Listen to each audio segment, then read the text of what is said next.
Wherever you live next to and interact with wildlife. These are conversations with people about their interactions with the natural history of Rangi Hayata in Golden Bay. So I'm talking with Chris and we're looking at a bit of native regeneration. What's going on here, Chris? Hello. Yeah, so there's some native trees coming up underneath, some alder and poplar that we planted maybe 10 years ago. Yeah, probably a bit longer now. There's a level of native regrowth underneath that now, probably 3 going on 4 metres tall. Next species you've got Coprosma robusta, a whole bunch of other smaller Coprosma species, Mahoe, Manuka, Kanuka, Pittosporum, cabbage trees. Totara? And then some Totara poking up through now as well, which is cool because that's the next succession of species to have the podocarps coming up through this first regeneration, first level of regeneration. But what seems to have worked really well with the nurse crop of alder and poplar is that now they've grown up, we've pruned up to about 4 or 5 metres to allow the native to keep growing and have enough light to keep growing. And I think having those species remaining there has provided a bit of a shelter for the natives, but also a nest for bird species, which is why you're having the seed dispersal, because the birds nest up in the trees. Nest, and perch and roost up there, don't they? Roost and then drop all the seeds down, and I think that's why we're now getting these Totara and Kahikatea and probably a bunch of other species come through. Yeah, because we've got a few, we've planted a few Kahikatea, but we've also got a few Kahikatea that are south sown, so I'm not quite sure where the seeds have come from, but there must be some seeds, some Kahikatea mature enough to be brought in by the birds. Yeah, even from the Karangi. Yeah, I guess so. Probably close enough for some of the birds. Yeah, we're only a few K from the Kaharangi.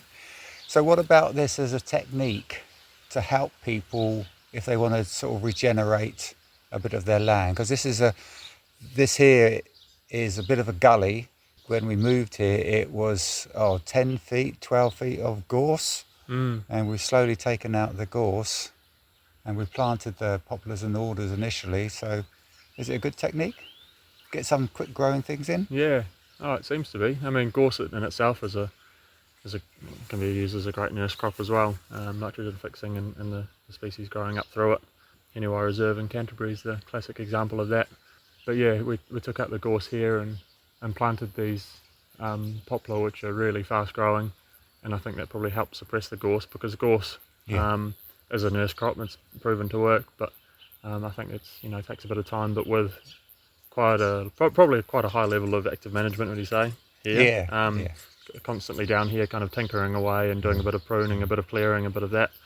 I think this is it seems to be working really fast, and without having the nurse crop here, I don't think it would have been quite a harsh environment to just plant natives into, quite hot and dry, and also a lot of gorse just out competing in those first few years at least.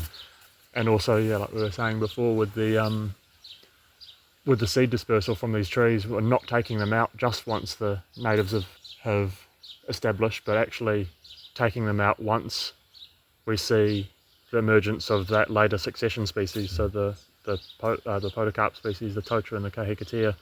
So kind of leaving them waiting for those seeds to come in, and once we see those Totara coming, and once they're healthy and established enough, a metre tall, it's like, okay, then we open them up and start taking out the alder, either by felling them carefully. Pruning them helps for felling carefully, less branching causes less damage when you cut them down. Or we haven't done it yet, but potentially poison some of the big ones. Bring back them just to leave them standing, so to not disturb all of the native undergrowth, but to just kind of kill them and let them eventually just drop down and cause next to no damage doing it that way. Yeah, we take them out for firewood as well. Not the best firewood, but it's a good source of firewood. Yeah, but basically from planting a few poplar in the ground, sticking, just taking a twig and shoving it in the ground, to having a now really mixed native understory, it's a pretty easy way of doing it. And yes, there's a lot of active management, but that's, probably don't need to do as much as we have done. It's just an enjoyment thing, isn't it? Yeah, it's quite good fun. Firewood, messing about down here.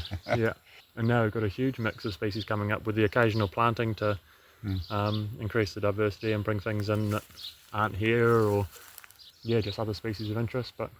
And we keep on finding things. We just found the Pseudopanax crassifolius, I've forgotten the cross with the variation now. Lawsonii. Lawsonii, yeah, so the variation on that.